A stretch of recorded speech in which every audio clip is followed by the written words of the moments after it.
ரசிகர்கள் கிட்டேருந்து கிட்ட வந்து அடிக்காத குறை தான். மன்னிப்பு கேட்க வைக்கிறது எல்லாம் நடந்தது.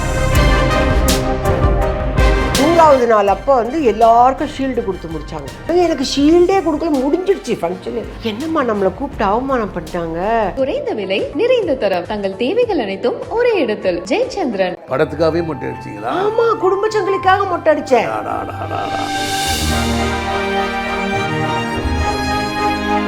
கால் கை ஃப்ராக்சர்னு அந்த மாவு கட்டு போடுவாங்க தெரியுங்களா, அந்த மாவு கட்டில் ஒரு கூண்டு பண்ணிட்டாங்க. மெத்துன்னு இருக்காது, அது கட்டினா வலிக்கும். ஓல்டு கெட்டப் பண்ண சொல்கிறாங்க, அது எனக்கு பிரச்சனை இல்லை. ஆனால் ரஜினி சாரை திட்டுற மாதிரி சொல்கிறாங்கப்பா, எனக்கு அதுதான் கொஞ்சம். ஆனால் அதை பையலே அந்த பையலே இந்த பையலேன்னு ரிலீஸ் ஆனதுக்கு அப்புறம் தான் நிறைய ஃபேஸ் பண்ணேன். ரசிகர்கள் கிட்டேருந்து கிட்ட வந்து அடிக்காத குறை தான். மன்னிப்பு கேட்க வைக்கிறது எல்லாம் நடந்தது. 100வது நாள் அப்போ வந்து எல்லாருக்கும் ஷீல்டு கொடுத்து முடிச்சாங்க. எனக்கு ஷீல்டே கொடுக்கல, முடிஞ்சிடுச்சு ஃபங்க்ஷனு. என்னம்மா நம்மளை கூப்பிட்டு அவமானம் பண்ணிட்டாங்க, நம்ம மெதுவாக எந்திரிச்சு போயிடலான்னு சொல்லிட்டு இருக்கும் போது ரஜினி சார் பேசணும், உங்களுக்கு நான் ஸ்பெஷலாக ஏதாவது செய்யணும்னு நினைக்கிறேன் அப்படின்னு சொல்லிட்டு 2 பவுன் செயின் போட்டார். ஃபஸ்ட்டு அண்ணியாக நடித்தேன், படிக்காதவர். அடுத்து மிஸ்டர் பாரத் சித்தி, அதுக்கப்புறம் வீராவில் அம்மா, அருணாச்சலத்தில் பாட்டி, படையப்பால அத்தை, சிவாஜில அம்மா. இப்போது புதிய அறிமுகம் ஆச்சி ஹோட்டல் சாம்பார் 50 கிராம் ரூபாய் 20 மட்டுமே. Charles Group presents Startup Singham, co-presented by Zoho, powered by Sangeeta Gadgets. Watch every Sunday from 11:30 AM on Star Vijay TV and Hotstar. எப்படி இந்த டயலாக்லாம் நீங்கள் வந்து மனப்பாடம் பண்ணுறீங்க? ஒரு பக்கம் கொடுத்தா உடனே ஒரு 2-3 நிமிஷத்தில் சொல்லிடுறீங்க. மேபி நான் அங்கே அந்த தூர்தர்ஷனில் லைவ் ப்ரோக்ராம், லைவில் வந்து மிஸ்டேக்கே வரக்கூடாது. இப்போது நானும் அந்த ஃப்ளோர் மேனேஜர் தான் இருப்பார், வேறு யாருமே இருக்க மாட்டாங்க ஸ்டுடியோவில். அவரை பார்த்து நான் கதை சொல்லணுன்னா நான் பாட்டுக்கு கதை சொல்லிகிட்டே இருப்பேன்.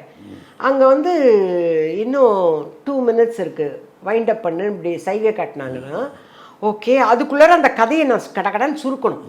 சுருக்கி கொண்டாந்து முடிச்சுட்டு அடுத்த வாரம் அக்கா வேறு கதை சொல்வேனான்னு முடிப்பேன். ஸோ இங்கே இந்த லைவ் ப்ரோக்ராம் அதே மாதிரி டயலாக்கெல்லாம் வந்து மனப்பாடம் பண்ணிட்டு இந்த இடத்துல இங்கே இல்லைன்னா 7 தப்பு நடந்துச்சுன்னா வரணும்னு அந்த ஒரு பயம் மனப்பதிவில் இருக்கு. அதுலேயே இருந்தனால அப்படியே. இப்போ அந்த கூணு மாதிரி நடிச்சிங்கல்ல அருணாச்சலமா, அதெல்லாம் அந்த ஹஞ்ச் பேக் ஆஃப் நாட்டர் டேம்னு ஒரு படம், அதில் சார்ல்ஸ் லாப்டன் நடிப்பார், ஆந்தனி குயின் நடிப்பார். அந்த மாதிரி படங்கள்லாம் பார்த்து உங்களுக்கு இன்ஸ்பிரேஷனா இல்லை நீங்கள் ஒரு கற்பனையாக? அதெல்லாம் ஒன்றுமே இல்லைங்க சார். நான் எப்படி சார், என்னங்க சார் சினிமாவை எல்லாமே அக்கு வேறு ஆணி வேறு, அது நான் கற்பனை பண்ணி போய் எதாவது சொல்ல முடியுமா சார்? எனக்கு இப்படி வேணும்னு அப்படியெல்லாம் இல்லவே இல்லை. இது இந்த மண்டபத்துக்கு கூப்பிட்டாங்க, ரஜினி சார் மண்டபத்துக்கு கதை சொன்னாங்க. கதை சொல்லும் போதே நான் சொன்னேன், ஐயோ சாரை வந்து எதிர்த்து பேசுகிற மாதிரிலாம் கதை பண்ணால் அப்புறம் எப்படிங்க ரசிகர்கள்லாம் விட மாட்டாங்க. ஏன்னா அந்த நேரம் தான் மனோரமா ஆட்சி வேறு எலெக்ஷனில் பேசி அது ஒரு பெரிய கலாட்டா நடந்துட்டுருக்கு. முத்து நான் எப்படி சார், இல்லை பின்னாடி நீங்கள் தான் வந்து அந்த காப்பு போடுவீங்க. நாங்கள் சரி ஓகே. அப்போது வேறு மாதிரி ஒரு கெட்டப் பண்ணணும்னா நான் அப்போ ஆல்ரெடி குடும்ப சங்கிலிக்காக நீங்கள் ஆக்ட் பண்ணீங்க, எனக்கு அண்ணன் ஆக்ட் பண்ணீங்க அதில், ஓகேங்களா? அதுக்கு நான் மொட்டை அடிச்சிருந்தேன், ஒரிஜினல் மொட்டை அடிச்சிருந்தேன், ஞாபகம் இருக்குங்களா? அப்பதான் குஷ்புலாம் உங்களுக்கு மக, நித்யா ரவீந்தர் வந்து உங்களுக்கு ஒய்ஃப். நிறைய பொம்பளை பசங்களா இருக்கும், ஆம்பளை பையனே பிறக்காது, பிறந்துட்டா நான் மொட்டை அடிச்சுக்கிறேன்னு சொல்லுவேன், மொட்டை அடிச்சுக்குவேன். ஏன்னா ஆம்பளை பிள்ளை பிறந்துச்சுன்னு சொல்லிட்டு அந்த படத்துக்கு மொட்டை அடிச்சதுனால அந்த மொட்டையோடவே நான் போயிட்டேன். உங்க மண்டபத்துல போயிட்டு ராகவேந்திரா படத்துக்காகவே மொட்டை அடிச்சிங்களா? ஆமா, குடும்ப சங்கிலிக்காக மொட்டை அடிச்சேன்.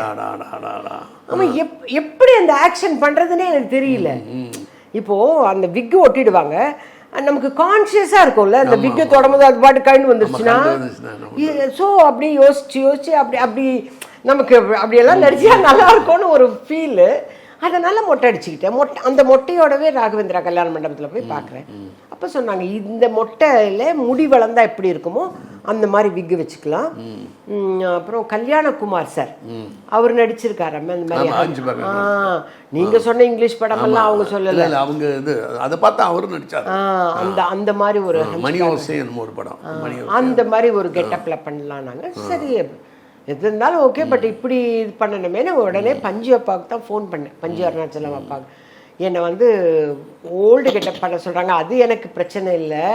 ஆனால் ரஜினி சாரை திட்டுற மாதிரி சொல்கிறாங்கப்பா, எனக்கு அதுதான் கொஞ்சம், அதெல்லாம் நீ டைலாக் தான் பேசுகிறேன்னு எல்லாருக்கும் தெரியும், நீ அதெல்லாம் ஒன்றும் ஃபீல் பண்ணாமல் நீ ஒத்துக்கோ அந்த படத்தை அப்படின்னாங்க. அந்த படம் அப்படியே ஒத்துக்கிட்டு போயாச்சு. போயெல்லாம் நடித்து முடிச்சிட்டோம். ஆனால் அதை பையலே அந்த பையலே இந்த பையலேன்னு. ஆனால் என்னென்னா அந்த ஹஞ்ச் பேக் எப்படி பண்ணிட்டாங்கன்னா, இப்போ வந்து சூர்யாவுக்கெல்லாம் பண்ணாங்கன்னா அவங்க மேக்கப்பில் பண்ணாங்க, அது ஈஸியாக இருந்திருக்குமோ என்னவோ தெரியாது. எனக்கு வந்து நம்ம காலெல்லாம் ஃப்ராக்சர், கால் கை ஃப்ராக்சர்னு அந்த மாவு கட்டு போடுவாங்களா, அந்த மாவு கட்டில் ஒரு கூண்டு பண்ணிட்டாங்க. சரி சரி சரி, ஓகேங்களா. அது உள்ள ஸ்பாஞ்சு வச்சுட்டு அந்த கூண்டை எடுத்து நான் கட்டிக்கணும். டைட்டாக கட்டினா தான் அது எலும்பு மாதிரி தான் மூவ் ஆகும், எலும்பு ஷேப்லேயே மூவ் ஆகுமே தவிர மெத்து மெத்துன்னு இருக்காது. அது கட்டினா வலிக்கும், இப்படியே இருக்கணும், இப்படி நிமிந்தா வலிக்கும். அந்த பொசிஷன்லேயே இருந்துட்டேன்னா ஒன்றும் பண்ணாது, இல்லைன்னா வலிக்கும். இதை வந்து நம்ம சுந்தரமூர்த்தி சார் வந்து ரஜினி சாருக்கு சொல்கிறாரு, அது கொஞ்சம் வலிக்கும், அதை போட்டு வந்திருக்கேன்னா அந்த கெட்டப்பில் நான் ரெடி ஆகிட்டேன்னா சார் சொல்லுவார் போல இருக்குது சுந்தர் சார்கிட்ட, அவங்க ரெடி ஆகிட்டாங்கன்னா அவங்க போர்ஷன் எடுங்க அப்படின்னு. அப்படி தான் எடுப்பாங்க எனக்கு. அது முடிஞ்சு ரிலீஸ் ஆனதுக்கு அப்புறம் தான் நிறைய ஃபேஸ் பண்ணேன் ரசிகர்கள் கிட்டேருந்து. கிட்ட வந்து அடிக்காத குறை தான். ஆமாம், ரயிலில் ட்ரெயினை நிறுத்துறது, அப்புறம் என்னை அடிக்க வந்து மன்னிப்பு கேட்க வைக்கிறது எல்லாம் நடந்தது. 100வது நாள் அப்போ வந்து எல்லாருக்கும் ஷீல்டு கொடுத்து முடித்தாங்க. பாலச்சந்தர் சார் தான் வந்து கொடுத்தாரு. எல்லாரும் பாராட்டுறாங்க, எல்லாரையும் பாராட்டி பேசுகிறாங்க. எனக்கு ஷீல்டே கொடுக்கல, முடிஞ்சிடுச்சு ஃபங்க்ஷனு. ஐயோ, நான் அம்மாட்ட சொல்கிறேன், என்னம்மா நம்மளை கூப்பிட்டு அவமானம் பண்ணிட்டாங்க, அவர் ரசிகர்கள்லாம் இருக்காங்க, அதனால் அவங்க எதிர்க்க எனக்கு ஷீல்டு கொடுக்கக்கூடாதுன்னு. இவங்களும் எனக்கு ஷீல்டே கொடுக்கல பாருங்கம்மா, நம்ம மெதுவாக எந்திரிச்சு போயிடலான்னு சொல்லிட்டு இருக்கும் போது ரஜினி சார் பேசும்போது என்னை பற்றி சொன்னார். அவங்க ரொம்ப கஷ்டப்பட்டு நடித்தாங்க, அதனால் அவங்களுக்கு நான் ஸ்பெஷலாக ஏதாவது செய்யணும்னு நினைக்கிறேன் அப்படின்னு சொல்லிட்டு 2 பவுன் செயின் போட்டேன். அது சொன்ன உடனே ஓடி போயிட்டேன். 2 இடத்துல ஓடி போய் அந்த செயினை கழுத்திலே வாங்கிக்கிற மாதிரி ஓடி போய் வாங்கி, அதுக்கு காம்பன்சேட் பண்ணுற மாதிரி தான் படையப்பால சாஃப்ட் கேரக்டர். சரி சரி சரி, சாஃப்ட் கேரக்டர். அதில் தான் அம்மா அத்தை. ஸோ சிவாஜிங்கிற படத்தில் கூட நடிச்சு, சிவாஜி படத்தில் அம்மா அம்மா அம்மா அம்மா அம்மா அம்மா ஃபஸ்ட்டு அண்ணியாக நடித்தேன், படிக்காதவர். அடுத்து மிஸ்டர் பாரத் சித்தி, அதுக்கப்புறம் வீராவில் அம்மா, இதில் வந்து பாட்டி, அருணாச்சலத்தில் பாட்டி, படையப்பால அத்தை, சிவாஜியில் அம்மா, இப்படி ஆரம்பித்து திருப்பி. இது இந்த எண்ணுயிர் தோழல் எப்படி இந்த மெட்ராஸ் பாஷை பேசிக்கிட்டு அந்த பாத்திரம் கழுவி டைரக்டரு அது என்ன ஃபீல் பண்ணாருன்னு தெரில. அப்போது ஏஎல் நாராயணன் இருந்தார் இல்லைங்களா, அவர் தான் இந்த மெட்ராஸ் பாஷைக்கெல்லாம் அவர் தான் அத்தாரிட்டி மாதிரி, அவர் தான் எழுதுவார்ல, அவரெல்லாம் சேர்ந்து தான். ஆனால் பட் எனக்கு சொல்லி கொடுத்ததெல்லாம், டைலாக் சொல்லி கொடுத்ததெல்லாம் அந்த படத்தில் நடித்த ஹீரோ பாபு தான். பாபு வந்து ஃபஸ்ட் கிளாஸாக பேசுவார் அந்த. ஆமாம், மெட்ராஸ் பாஷை அவருக்கும் லிவிங்ஸ்டன் சாருக்கும் அத்துப்படியான ஒரு இது இல்லை. ஸோ அவங்க 2 பேர் தான் எனக்கு சொல்லி கொடுப்பாங்க அதில். அது வந்து டைரக்டரோட படம் எண்ணுயிர் தோழன் வந்து பாரதி ராஜா. அருமையாக பண்ணியிருந்தீங்க, அதான் ரொம்ப டாப்பாக இருந்துச்சு, ரொம்ப ரசித்தேன். பட் அது நடிப்பே வந்து எனக்கு வந்து பாபு தான் சொல்லி கொடுத்தது. அந்த நடக்கிறது, அப்புறம் தலையை சொரியறது, அப்புறம் அந்த புடவை தூக்கிட்டு உட்கார்றது, இது எல்லாமே அந்த தம்பி தான் எனக்கு சொல்லி கொடுத்தது. குறைந்த விலை, நிறைந்த தரம், தங்கள் தேவைகள் அனைத்தும் ஒரே இடத்தில். ஜெயச்சந்திரன். இப்போது புதிய அறிமுகம் ஆச்சி ஹோட்டல் சாம்பார் 50 கிராம் ரூபாய் 20 மட்டுமே.